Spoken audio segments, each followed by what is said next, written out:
They don't come here to attack us because we're rich and we're free. They come and they attack us because we're over there. We don't need to go populist left or populist right. We don't need to embrace neo-Marxism or neo-fascism, these disastrous movements from the 20th century. Turns out the answer is pretty much our Bill of Rights, our story.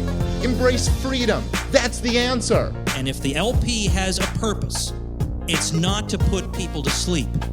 It's to wake them up. We're here because we love liberty, and we're here because we hate injustice. We are here to save mankind. We are here to fight. Join us, the Libertarian Party, in perhaps the most exciting, grandest endeavor in history, the restoration of American liberty. Ideas spread, they can't stop them. An idea whose time has come cannot be stopped by any army or any government. Hello and welcome to episode 75 of Decentralized Revolution, a podcast from the Libertarian Party Mises Caucus and Mises PAC. I'm Aaron Harris and I'm your host. Today's guest is someone who most of us in the Mises Caucus are very familiar with because of his activism in New Hampshire and his involvement as the CEO of Odyssey, which is kind of a decentralized YouTube alternative. Jeremy he's one of those guys that the people who hate the Mises Caucus especially like to bring him up. And as far as I can tell, the main objection they have about him is that he's a little too good at messaging and talking about things in such a way that people who are kind of already predisposed to be libertarian or to be favorably disposed toward how we look at things, Jeremy's approach to messaging kind of connects with those people and doesn't really try to argue with people who are so ingrained in their statism or, their conservatism, their progressivism, whatever, that they just don't want to hear alternatives. But Jeremy Kauffman kind of goes by what I like to call the Ron Paul method of communication, which is being as bold as possible on the issues that matter the most and sort of activating that remnant and bringing them to the liberty movement. And of course, that's what those of us in the Mises Caucus are trying to do. We're trying to build a libertarian party that is and will be the home of the liberty movement in America, that people who have been disaffected and haven't had really a voice or I hate that term. Everybody has a voice, but not everybody has a place where they can get together and work toward liberty with other good libertarians. And for various reasons, the LP hasn't quite been that over the last decade or so, if not longer.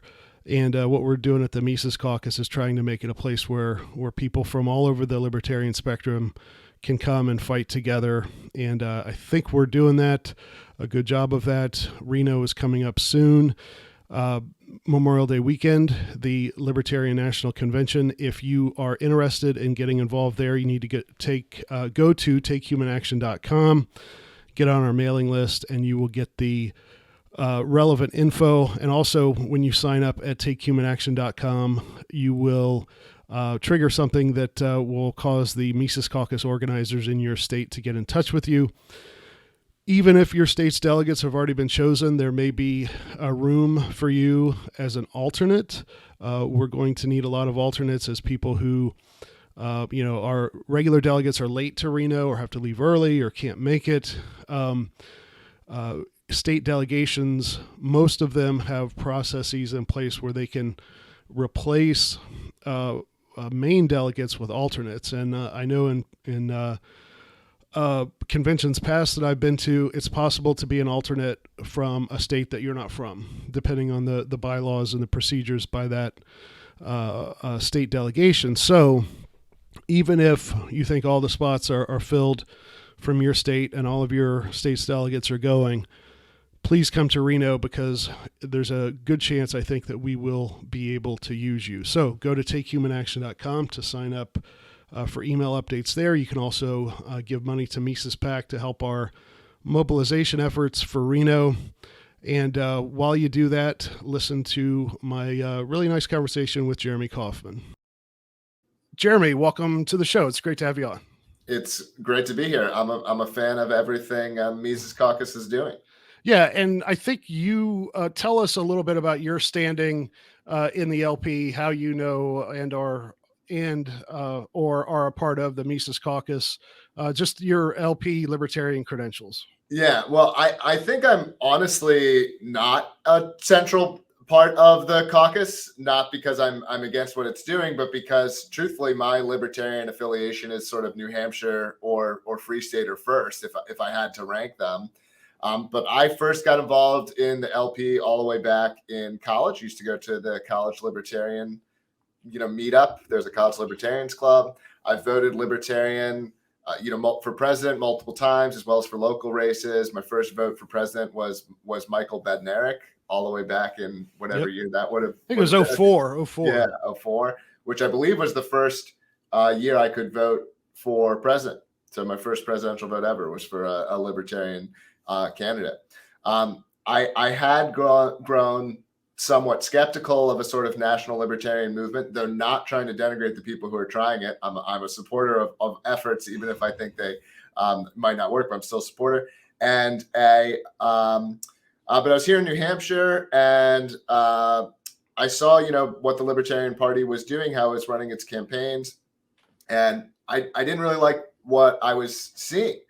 And that led me to discovering the Mises Caucus, and these guys, the people involved there, seemed like, hey, we want the Libertarian Party to be, true to the libertarian philosophy. We don't want it to be this kind of, lukewarm thing. I think libertarian philosophy, to me, it's the most beautiful ethical philosophy in the world. I believe in it, fully. And I don't like, this sort of you would describe it as almost sort of like hiding what you believe or packaging up what you believe under some other label or things like this. And I didn't like that.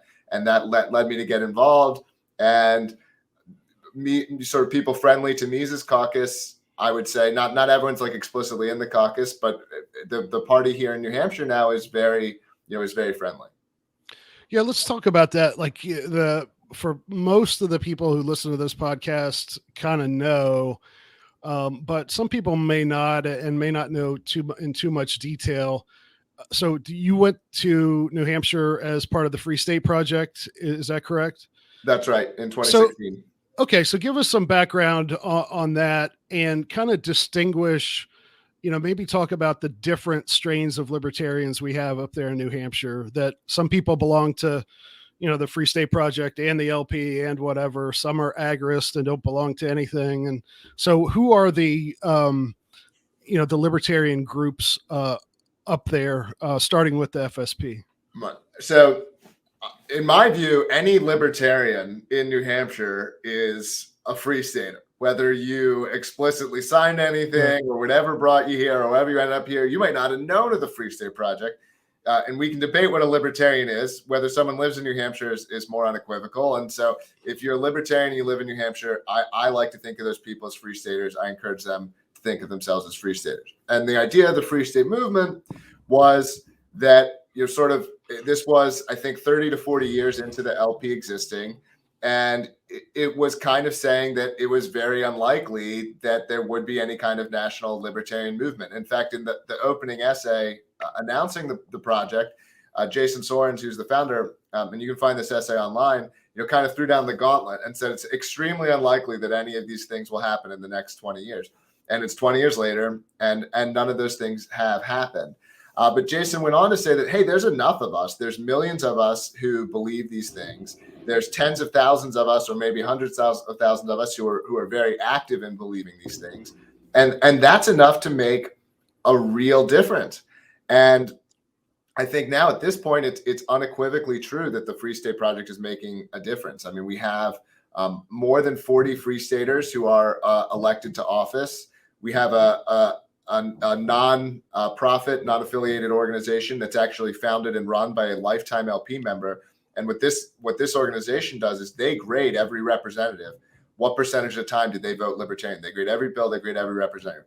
And by their grades, there's almost 150 Libertarians in the state house. And that means that the majority of the majority party, Republicans control all the branches of government, are Libertarian. And we're seeing it in the results. We're seeing we banned vaccine passports the right way, banning government involvement in them. We cut taxes, we cut spending, we're deregulating things, we're deregulating small stuff like haircuts, we're deregulating bigger things like healthcare. I mean, there's a thread pinned to the Free State Project Twitter with some of the victories from the last year.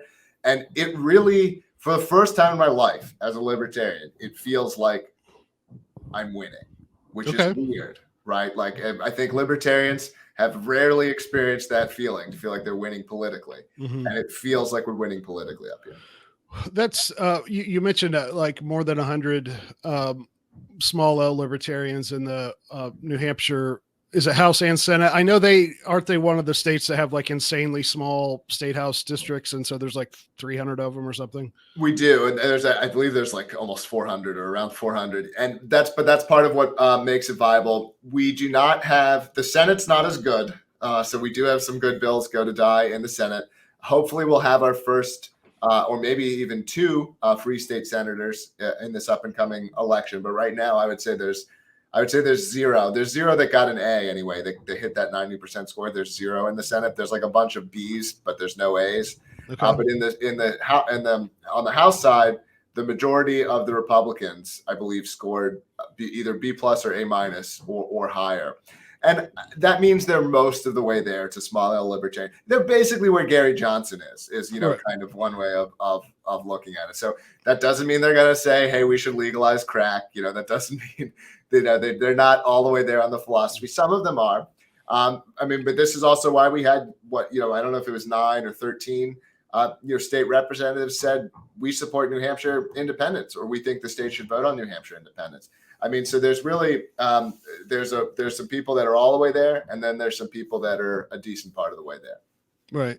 So I think that part of the Mises Caucus strategy is the political decentralization, realizing that that we're not going to find a silver bullet to find a famous person to The Rock to run for president, and the media will treat him right and he'll get elected, and that's kind of unrealistic. So our thinking is be as bold as possible as far as your presidential candidate, have him be a spokesman for liberty and some of those other big candidates, but really kind of focus the political action at the state. And really what we do at the Mises Caucus is the county level on down, depending on how a state is set up. But talk about why that is more doable, in the sense of, we know why the races for president and Congress and all those are very tough, because they're very important. The two parties spend, either they divide them up so only one party has to run for that, or in the competitive districts they spend a ton of money. The media doesn't cover challenger parties. But what is going on in New Hampshire that you see, both with with all these small L libertarian reps, that's working? Are you convincing people on the issues and then the politicians are following, or are you lobbying the politicians and or are they libertarian before they get in? How's that working at the micro level there? Yeah, it's a complicated question, and it's a mix of things. One of the things that I'll say here that I think is important for libertarians to come to grips with, because we don't meet this, and we tend to believe that like other people have a theory of mind or have an internal experience that's similar to our own.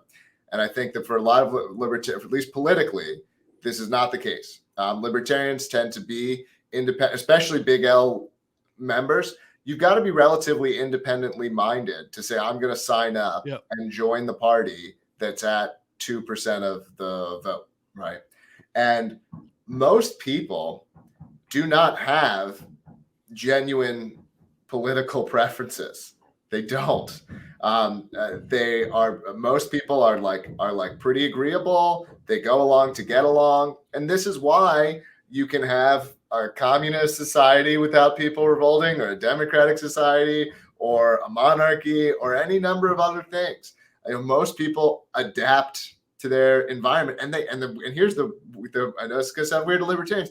They like it no matter what. They don't actually care that much. Yeah.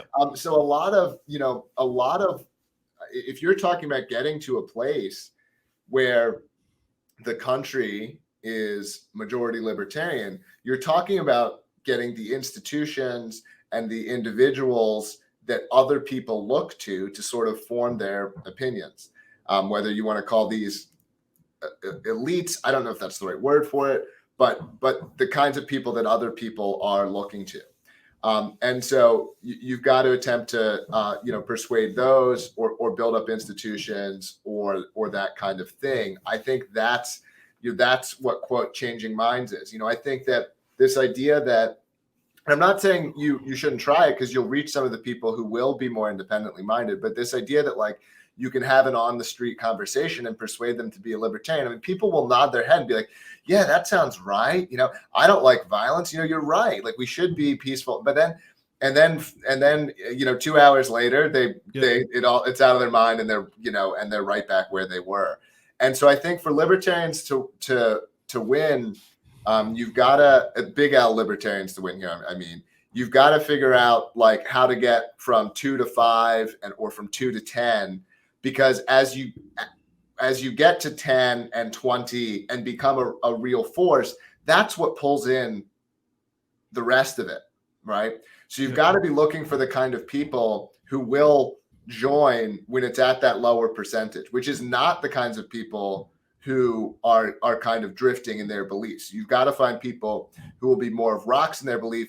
And as you get more and more rocks on your team, then you pull people to your positions. And I think that's what's happening here in New Hampshire is we've got a lot of these people who are rocks. You've got rocks who are elected and they were rocks when they got elected, and they're pulling their peers in the state house to their positions. And then you've got people who are rocks in their communities or rocks in their workplace or rocks and all of these conversations where you're being consistent, you're saying this thing and you're pulling people a little bit. That's what actually changes the mind. If you are a libertarian, you have a coworker that you talk to all the time, they're going to end up being a bit more libertarian. Maybe not saying they'll go all the way there, but they'll be a bit more libertarian because they were your peer. They saw that you genuinely believed it. They heard some of your arguments. It's this kind of over time thing. It's not this one moment and then people flip, what they believe. Yeah. And I think that one thing that we learned from the Ron Paul movement, and I think is the biggest example, is that his messaging, I think it attracted at least two kinds of people to the movement. And one, it's people who were already libertarian, but either not involved in politics or maybe, kind of trudging along in the Republican Party, not happy with what their party's doing, but they hear a message that they already agree with and they're energized to become activated. The apathy goes away. They want to be that, they see there's a leader for this.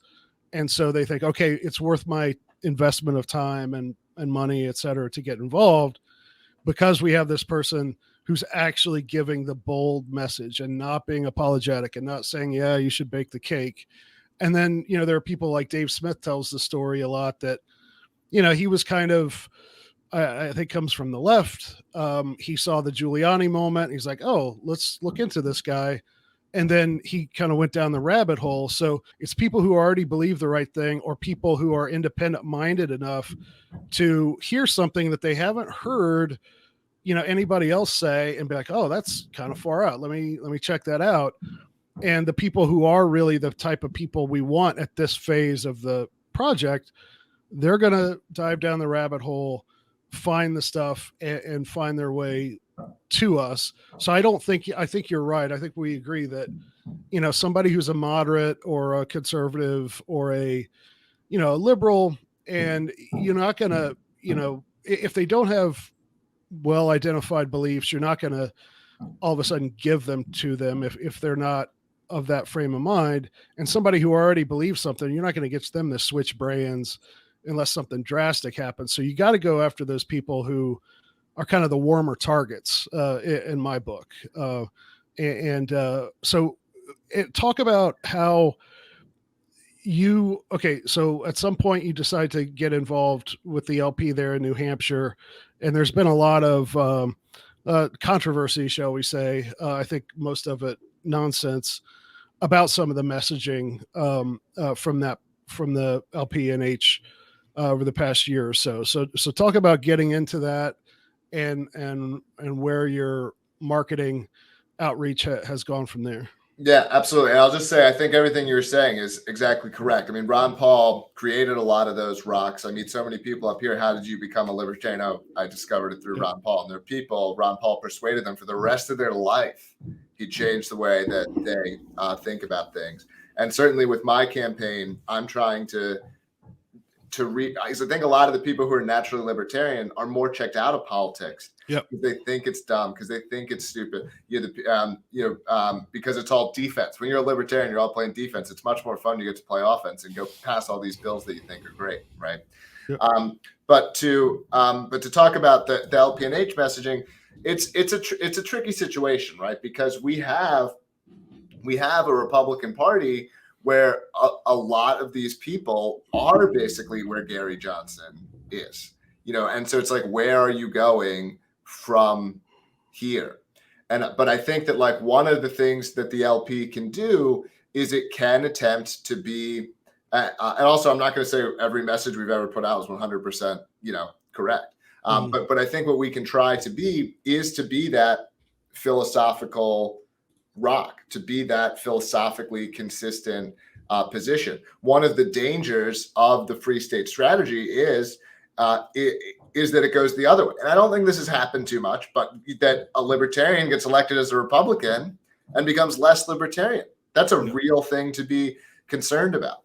And so I think one of the roles that the LP plays here inside of the state is to be philosophically consistent, we can be thought leaders, we can be ideological leaders, we can continue to build our base. And I would like to see people get elected in New Hampshire as big L libertarians. I mean, if we can't make it happen here, I mean, where can you make it happen? But I think that there's no role for, especially inside of New Hampshire, and I think New Hampshire is different from a lot of other places in the country where there's much, much worse Republican Party. I'm not someone who thinks like, this is part of, I think you get this reputation of them for being secret Republicans. I think 98 to 99% of Republicans stink. In New Hampshire, I think it's only like 40 to 50% of Republicans that stink, right? So there's this difference. And so I think it puts the Libertarian Party in New Hampshire in a bit of a tricky situation, but I would like us to target races where, that we can win. I would like us to be that, to create space. And this is why I was so frustrated with the Libertarian Party, particularly in 2020 and into 2021, like that we were going through like lockdowns and all this COVID stuff, and they had the chance to shift the conversation, to be the rock, to be putting these ideas out there, because that creates space. Because there were all of these people.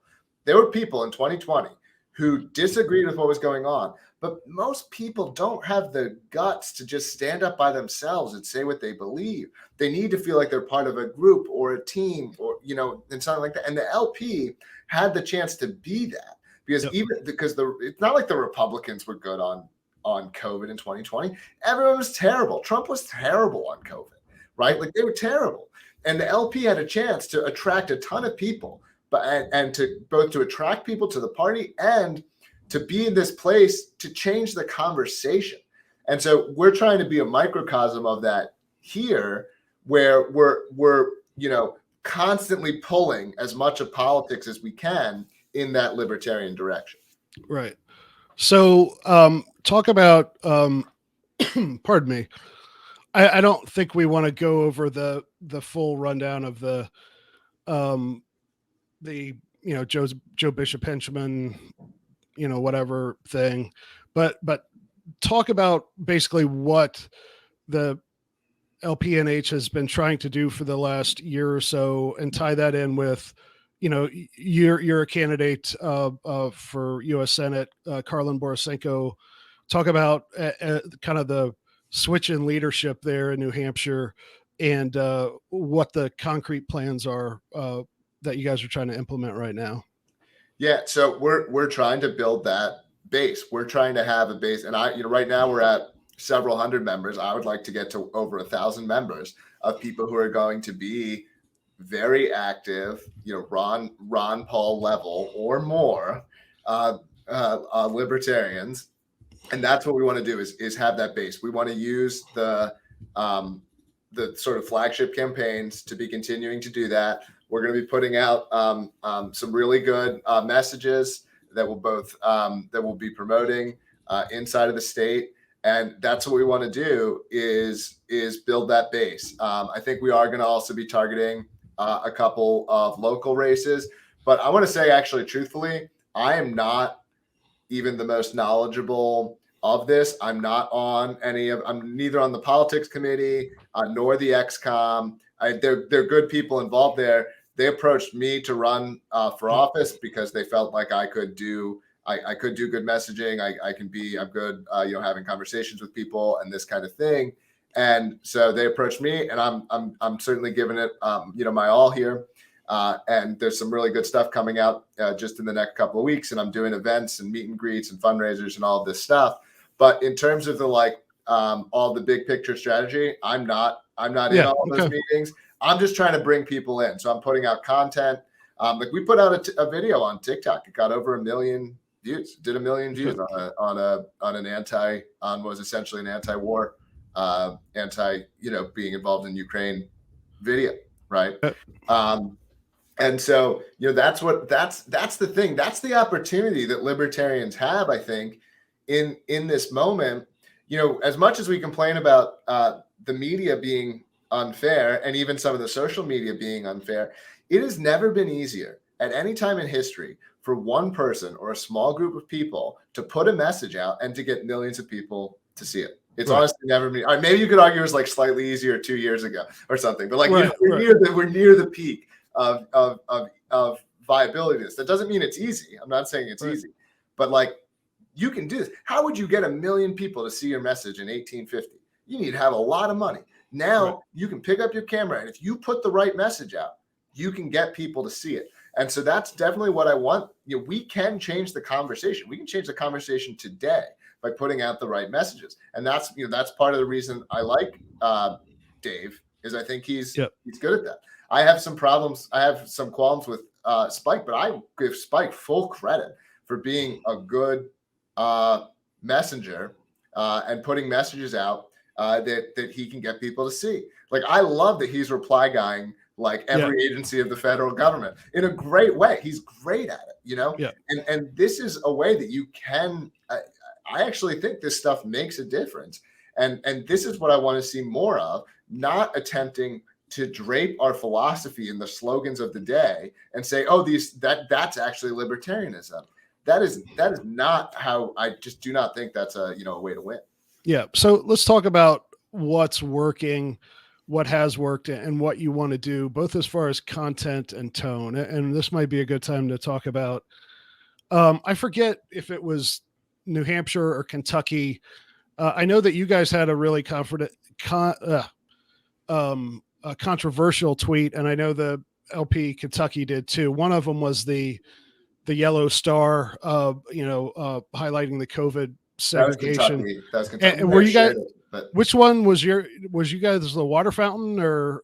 We did do the water fountain one. I'll give you, and I'm not trying to get away from talking about that one, but I'll give you an example of one that was controversial that I think was doing it right.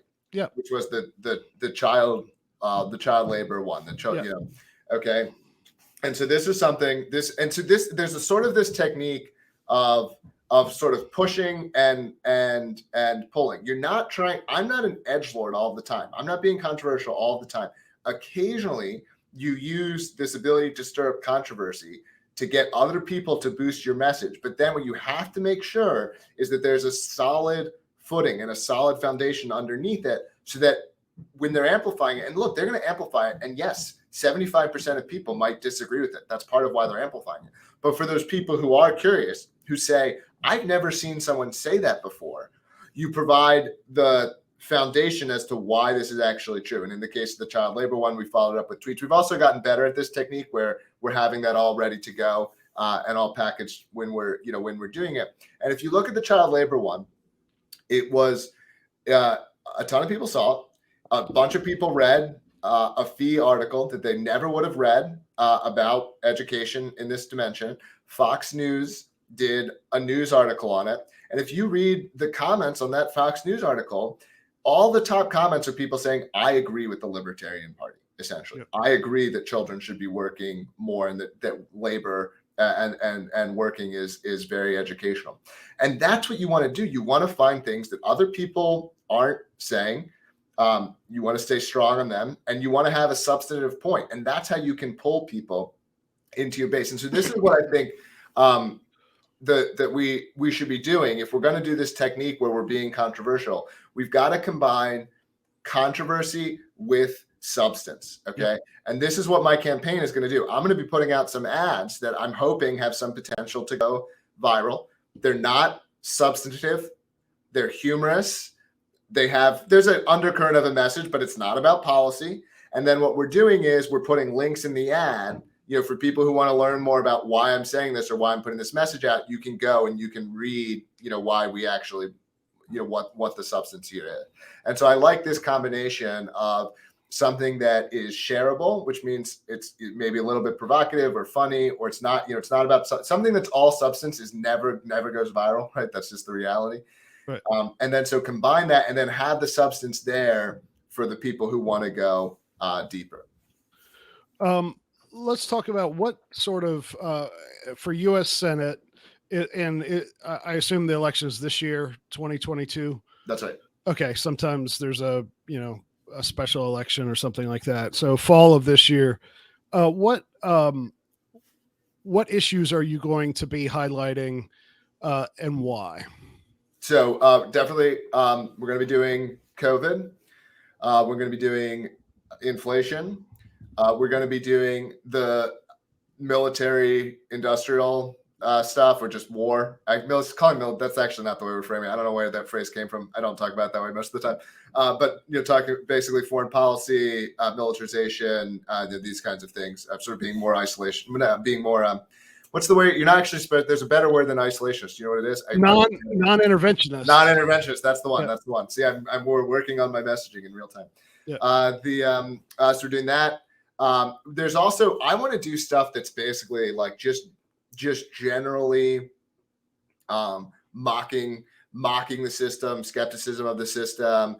Don't trust these people. They're like, we're doing one where like I'm going to be the most corrupt senator that's ever lived. So I'm gonna exploit the system. I'm gonna become a billionaire, right? And then of course the substantive issue is like how corrupt they actually are, right? But this you can, because so many people aren't into policy, if you give them a message that resonates with them, like no one's voting on policy. I mean, this is something libertarians need to get through their heads. The amount of people who are voting on policy, it is a tiny percentage of the electorate. And an example of this, as much as if we go back to Ron Paul, look at how many people who supported Ron Paul. Now, Ron Paul turned a lot of people into libertarians. A lot of people who supported Ron Paul, who did they go on to support? Bernie Sanders. Yeah. Okay. There is no way anyone who understood the policies or philosophies of Ron Paul could go from Ron Paul to Bernie Sanders. Okay. Yeah. So what was that cohort of people? That was people who said, this is a guy who understands that what's going on is messed up. Because Ron Paul and Bernie Sanders are very similar in that way. They're outside the system people, yep. At least Bernie was. They're outside the system people who are critical of the system, who's saying the system is messed up.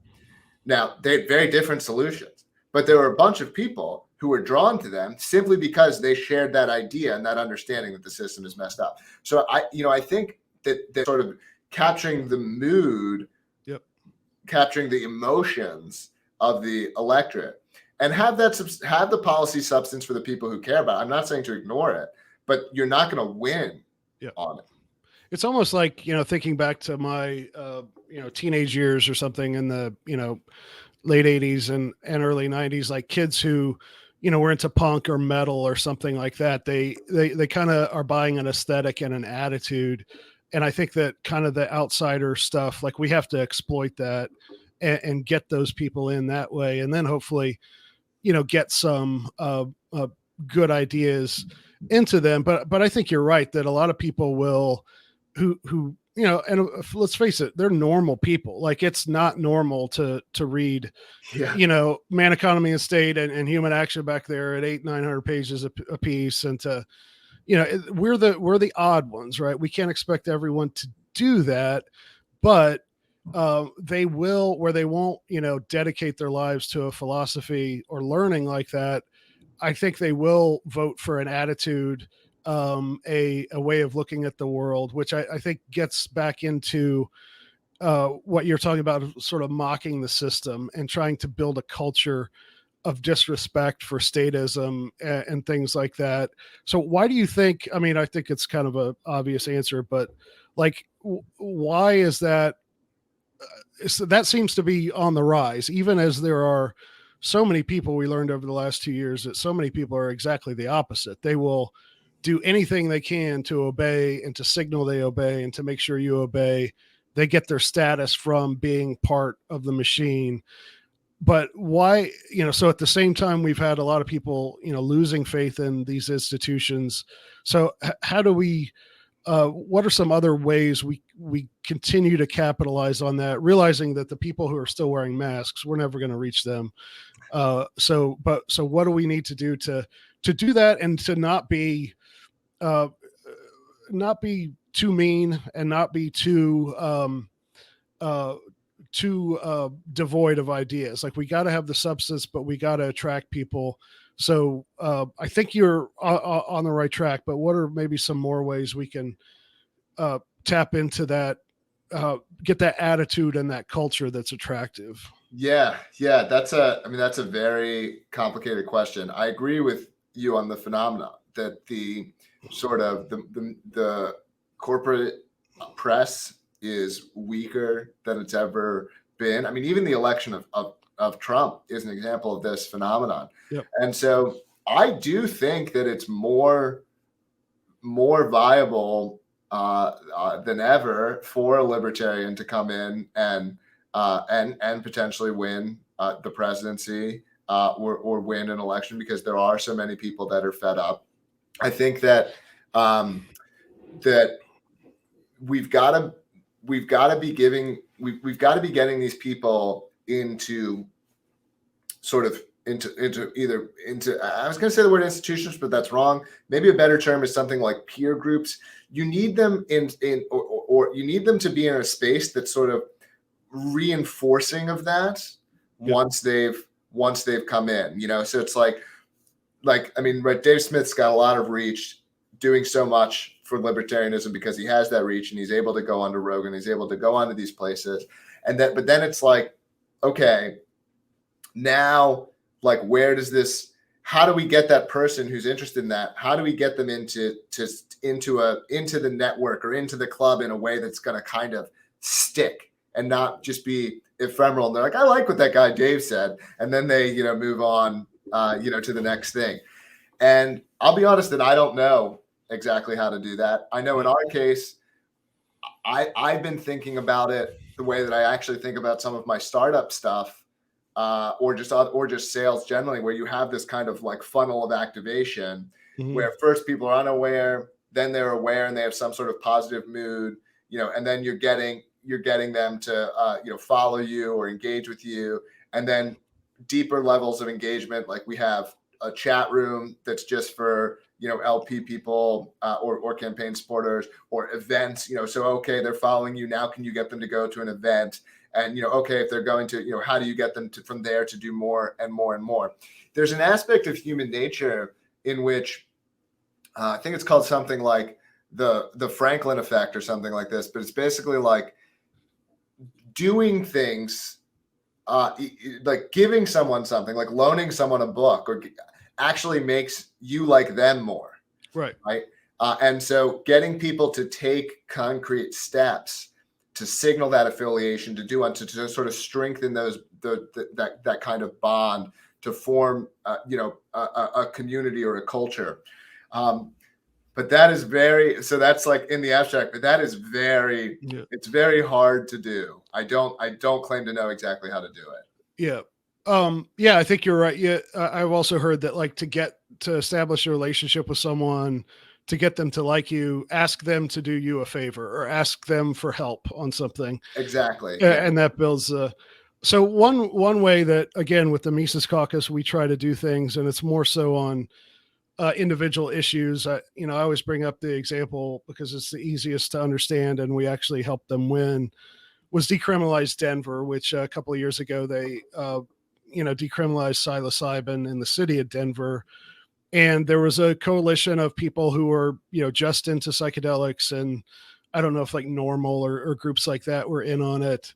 And I think there were some, bigger organizations kind of into it. And then we became aware of it kind of toward closer to election day, and threw them some libertarian help. And it won by, I think that they went to bed that night thinking they had lost by a few votes, but they ended up winning by a few votes. And, talking to some of the people on the ground out there, there were hardcore socialists and communists and, people who didn't care about anything other than psychedelics, and, people who would hate us on a lot of issues, but we worked together with them and got something really awesome done.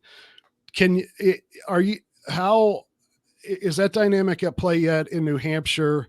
And is that something that maybe for your Senate campaign that you could do? I mean, kind of to somehow make contact with people who really hate the Democrats or Republicans and kind of want to hurt them. Like, in other words, not converts, but allies on issues or things like that. How are you guys managing that? Yeah. So it's definitely a thing in general with the LP. Like, we have members, I mean, they're Justin O'Donnell, basically wrote a bill this last session to deregulate certain aspects of healthcare, found a rep that would introduce it, and then went around working other reps to get them to support it. And we are friendly with other organizations whether that's there's this Rebuild New Hampshire, which was very anti-COVID, but is not all the way to libertarian, to the drug legalization groups and so on. And so we'll go to joint events or joint protests. And so in general, it's there. As to how I can do it with my campaign, it's actually a question I haven't thought about very much. So I like that kind of thinking, and I'm going to be thinking about that, but I don't have a specific strategy in place as to how to get people who are maybe single issue voters. I like that idea. Get these people who are single issue voters on drug decriminalization or on whatever it might be, where I can differentiate myself. Because actually, I don't think there's going to be a candidate that's good on drugs or that's good on crypto. Well, there's a candidate that announced today, actually, that's a free stater that's running for the Republican Party. He just announced today. So some of this stuff is changing, but at least, and I don't know if he'll be able to win the primary, but at least before today, there's trash. There's no remotely good Republican. They're terrible. And so, finding ways where I can get people on the left and on the or disaffected right to support my campaign because they care about certain single issues. I think that's a really good idea. Is there ballot access implications for your race or Carlin's or both, or how's it done in New Hampshire? There are, yes. We need to get 4% in one of those two races to have ballot access. How have they done that before? We had a candidate for governor who got over 4% in 2016. Okay. All right. So it's doable. That's good to hear. I've got tons of questions more about New Hampshire, but I could go down a rabbit hole there. But I got about 15 minutes. Go. Well, that's what I mean. I want to transition over to something else, which I've been thinking about a lot lately, and is the issue of deplatforming and tech censorship and all this stuff. And I have this theory, not a theory, but it's just a narrative in my head that you, being an expert in this field, may be able to fill me in on and point me the right way as far as thinking about this. But again, I grew up, I got my first email address at, college in the, mid 90s on a computer that was a black screen with the green letters on it. And, that's where I come from. And then the internet during the late 90s was kind of a much, much different place than it is now. I think it was harder to get a huge, to get something to go viral over several different platforms and things like that. But it also was, I think there was, less censorship, less in the way of, those in power sort of knowing and caring what's going on. And then, so I think there's been a trade-off since social media, is that the reach, the potential to go viral is much bigger, but then the potential for them to say, this guy's getting some attention, maybe we better, shadow ban him or worse or something like that. Like, am I kind of right? Here's my thing. Here's my conspiracy theory, is that they sort of engineered I think they used to call it Web 2.0, and then it kind of became social media. Is they said, okay, we're going to have a different internet where we're going to have places like Facebook and all this stuff. And I think that was kind of a plan to herd everybody into pens so they could kind of keep track of things. And that may be off topic and stupid, but is there anything to that?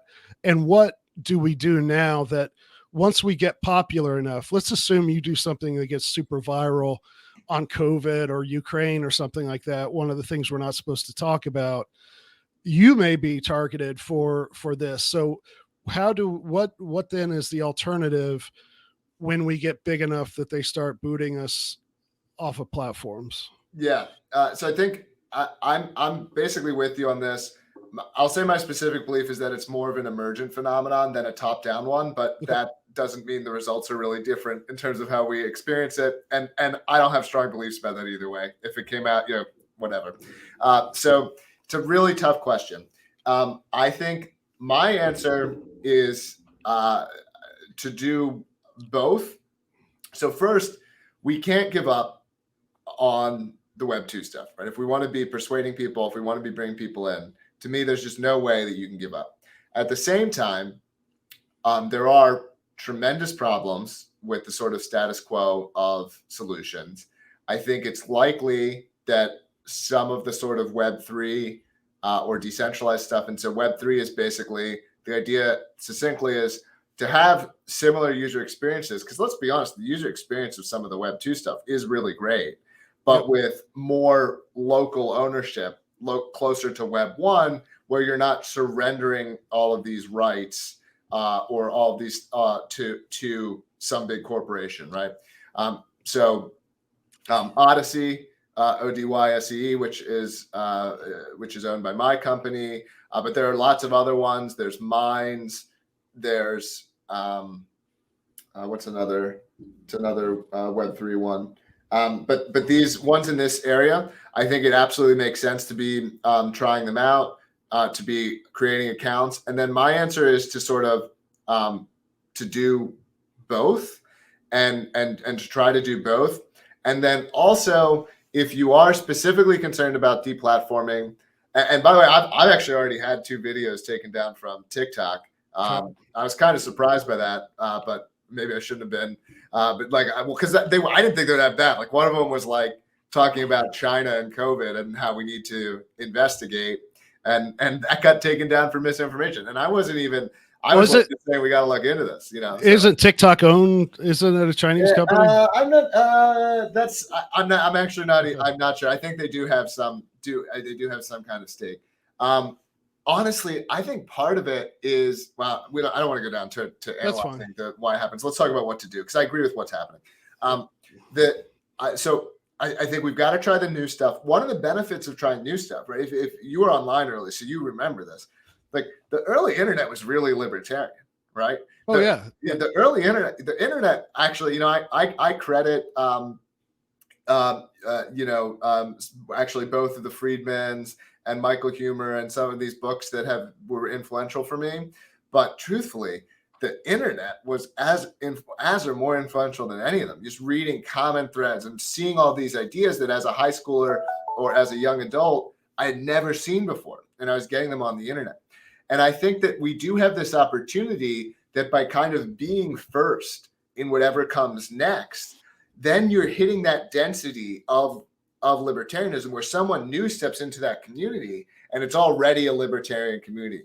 And so I do think there's a benefit for libertarians to be kind of going first and getting our networks on these platforms. But we've got to do it in a way where we're not giving up on the existing ones, because if we're trying to get our ideas out there, we can't abandon them. And so we've got to kind of like straddle both. Yeah. And then as we're straddling, try to bring people from the old stuff where it's less, where our ability to communicate might not be as secure, and try to bring those people into the new space. And thinking about it, I hadn't thought about it this way before, thinking about it as I'm talking, that actually ties back to what I was saying about we need to bring people into spaces that are reinforcing, right? And so that's another way that you can do it is, and that could be, so, if you're getting this message and it's going viral or whatever, and you're also saying, oh, if you liked what I had to say, come over here. And then by coming over there, they're stepping into a space that will help reinforce the philosophy. Yeah. And the big problem with that, the big challenge rather, because I do think I agree with that strategy. It's kind of like, I like agorists, right? But I'm not one, but hey, you do you, and hopefully it'll all work. So I think that we need to try different things and have that escape hatch, so to speak. But that's the problem, is like, I can't tell you how many times I've heard people say, not just in the Mises caucus or the libertarian movement, but just in my normal life, that I hate Facebook, but I'm there because everybody else is there. And then, so you have the problem of like, everybody wants to leave Facebook, but we can't all agree on one place to go. And so what is it that you think that will, is there anything you can do, or just does it happen where there's something that kind of is a replacement for Facebook and people organically kind of go there? And what would have to be different about that place so that it doesn't become just like Facebook is now? So, I'll work backwards. So in terms of what has to be different, it has to be, I don't like ones where we're trusting, sort of trusting the CEO or whatever. I'm not against it. Like I've heard like MeWe is owned by a libertarian. I've heard he's a good guy. I'm literally repeating things people have said. So I'm not saying that's true, but that's what I've heard. But to me, it's like, you still bear more risk versus approaches where either they're like open source, or when I say Web3, what I mean is like, there's this self-custody aspect. So like, you can own your identity, or you can own whatever. And literally there isn't an ability to do the same thing. So I like that stuff better, but I'm not against good stuff that's not that way. So like, Signal, for example, the usability it's not really a competitor to Facebook, but it is like, I actually find myself opening Signal a lot to see what people are saying, because I'm in all these chats. And so I think it's something that it's hard to do it cold turkey because there are so many other people there. And I think what's best is to try to do it. You're developing a new habit. And so maybe you have some smaller group, and you can go to those people and say, okay, like this group, we are going to move. And then you don't have to necessarily quit Facebook, but when you feel that impulse to go check on group X, you're now checking group X in place Y, whether that's Minds or MeWe or Signal or whatever else, or Matrix or whatever else you've chosen to adopt instead. And so to me, that's the way that I try to do it. Like that's what we encourage people to do with Odyssey. Like you don't have to quit YouTube, but if there's these three creators that you watch regularly and they're on Odyssey, well, don't watch them on YouTube. Because another part that makes it hard is we have these habits, and now we're switching to new software. Even if it's similar, we're not as used to it. We haven't developed those habits. It's not as intuitive, and so it's something that it's like you don't have to necessarily quit cold turkey and then feel guilty when you go back. What I think you want to think about is, I'm building up this new habit. I'm trying to quit this bad habit. I'm trying to build up this new habit, and to try to do things gradually, and then because then you'll find once you've got that toehold, once you've got one group in the new place, it's going to be that much easier to bring over a second group and to bring over a third group and so on. And I know we don't have much time left. So this you may not be able to answer it fully, but what are the other sort of vulnerabilities to the Web3 setup, as far as like, I don't know much. I'm a very basic understanding of like crypto and internet stuff, but I hear some people saying that, the powers that be can still crack down on, can still look at whatever out there. And again, we probably don't have much time to get into this. Well, so some of this gets into what you think the underlying causes of the current problems are. I mean, I think the current problems, obviously the government, I think, does interfere to some extent, but I think it's as much to do with the culture of the people at the companies. Yep. I think it has much to do with the financial incentives that the companies face. I think it's a big confluence of factors. I mean, I think the biggest reasons that Web3, if you're asking me why Web3 would fail, although I'm not a believer that it will, right. But of course I'm betting my professional life on that. So of course I, kind of drank my own Kool-Aid here. But I think the biggest reasons that it would fail are either scalability issues or usability issues, not necessarily essential. I could see it failing if the government is able to control via KYC and AML laws, like the ability to get in and out of crypto. That could be another way in which it fails. But I think it's more likely the fact that there are some things that are really great about Web 2 that are harder to do in Web 3. And that doesn't mean that we won't be able to solve them, but they're harder. And so now we're trying to build something new, and our ability to build it at times is slower. So it's will we ever be able to catch up and surpass the status quo? I think that's, to me, that's one of the biggest ones. Yeah. Is can it all be done the way we want it to? Yeah. I think I'm going to shoot you a couple questions by email for maybe some resources to put on the show notes page, which will be decentralizedrevolution.com /75.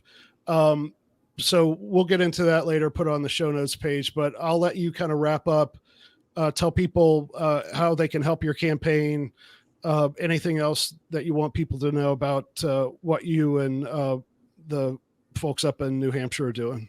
Absolutely. So jeremy4nh.com is the campaign website. I'd love it if you could make a donation or pass me your email address so we can stay in touch. We're on literally every platform, the Web 2 ones and the Web 3 ones. So you can find me on all of them. I think it's generally Jeremy4nh is the handle. So whatever you're on, Instagram, YouTube, Facebook, whatever, they're all there. I appreciate you following me. It's going to be fun, I would say, is one of the biggest reasons. We're going to have fun with this. Doesn't mean we're not trying to win, but we're going to have fun. We're going to put out messages that I think are going to be humorous, are going to be engaging, that are going to grab people's attention. And so if that's something that you want to be a part of, either participating in them, spreading them, come on in. I wish I knew, I don't know if the Discord is linked on the website yet, but we recently made the call to establish the Discord as sort of our campaign home. So I'll be in there all the time if you want to chat with me, or anything else. So that's a great spot to come into as well. And if you're interested in the Free State stuff, there's more on the website at fsp.org. You can follow Free State on Twitter as well as just about every other platform. And then my final pitch will be, come for a visit. You don't have to be sold on New Hampshire to go on vacation. So if you want to check out what I think is the greatest libertarian movement in the world, even if you think it's 2% chance that it'll succeed, just come out for a couple of days. You can come out any time of year. Porkfest is a great time to come, but you can come out any time of year and just come check it out. I'll help you meet people. The Free State Project is always happy to help you meet people. There's events almost every day of the week, and just come check it out. It's we're building we're building a libertarian homeland here, and it's worth coming and checking out. Yeah, I'm really impressed with all the stories I hear out of there, and it's been slow but steady over the last 20 years, but that's better to build something that's got some legs to it than to flame out, make a big noise and flame out quickly. So, Jeremy, you got to go. I appreciate it. Decentralizedrevolution.com /75. And we'll be in touch. Are you going to Reno? I'll be in Reno. So okay. I'll meet you there. Thanks. Okay. Aaron. That's going to be great. See you, Jeremy. Bye-bye. And there you have it. I'd like to thank Jeremy Kauffman for his time and wisdom, and my friend Carlin Borisenko, and everyone at the Libertarian Party in New Hampshire. They have been killing it lately. Of course, they had some challenges to what they're trying to do last year, but they came through that just fine. And I'm looking forward to what Jeremy Kauffman's Senate campaign is going to bring as far as good attention to the LP and the Liberty movement, and just really excited at what's going on in the New Hampshire Libertarian Party. You can find links to Jeremy's campaign, his profile over at Odyssey, links to some of the books that he mentioned, talking about the Friedmans, Michael Huemer. So you can find info on all of that at decentralizedrevolution.com/75. That's the show notes page. Thanks to Dave vs. Goliath for all the music you hear on Decentralized Revolution. And of course, thanks to everyone who subscribes to our email list and who gives to Mises PAC over at takehumanaction.com. And if you haven't done this, please do so I can thank you as someone who shares, rates, reviews, and or subscribes to Decentralized Revolution. Thanks for listening, and we'll see you next time.